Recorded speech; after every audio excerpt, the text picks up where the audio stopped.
Nous avons quand même des réalités assez différentes les unes par rapport aux autres. Nous sommes de petites îles, mais avec, par exemple, une composition de population assez différentes les unes des autres.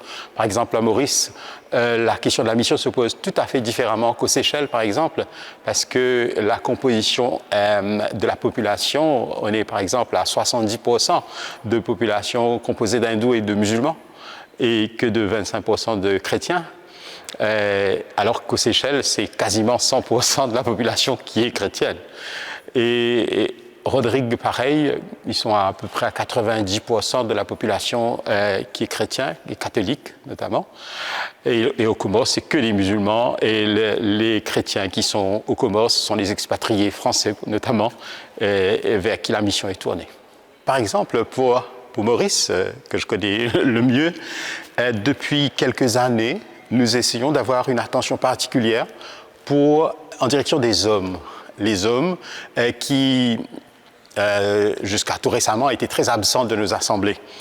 Alors, on a monté avec des prêtres donc, du diocèse une formation spécifiquement adressée aux hommes qui s'appelle les Désirés hommes, comme pour dire Jésus, la bonne nouvelle de Jésus s'adresse aux hommes dans toute leur spécificité. C'est-à-dire, un homme peut chanter, un homme peut pleurer s'il a le cœur gros. Un homme n'a pas honte à se tenir dans une assemblée et prier et afficher sa foi, en fin de compte. Ce programme a touché pas loin de 10 000 hommes. Pour la population chrétienne de Maurice, la population catholique de Maurice, on est à 300 000 personnes. Et donc, toucher 10 000 hommes, pour nous, ça veut dire que ça a des répercussions sur les familles, parce que ce sont des chefs de famille, et donc ça entraîne aussi la famille, les enfants, les jeunes, à revenir de plus en plus à la pratique de la foi.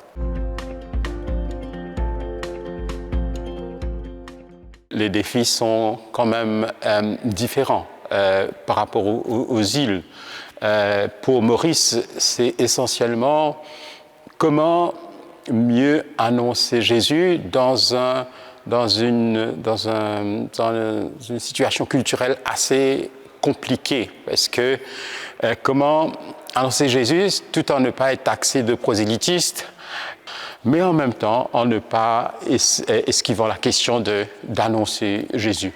Et dans la situation actuelle à Maurice, avec la crise économique qui est de plus en plus présente, il y a une tendance à se replier un peu au niveau identitaire, c'est-à-dire que chaque groupe religieux ou culturel essaie de faire promouvoir ses intérêts, et cela exacerbe des tensions qui n'auraient pas dû être là. Et là-dedans, c'est comment créer ce climat de confiance pour continuer à avancer ensemble et continuer à annoncer Jésus. Et ça, c'est pour Maurice.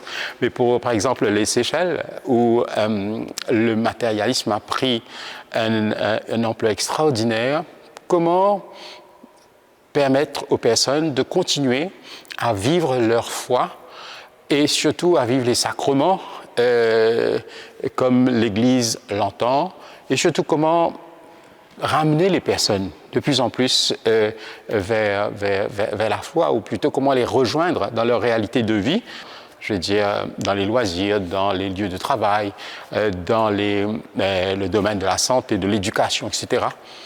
Comment être davantage missionnaire dans ces lieux-là? Pour moi, le défi est par là.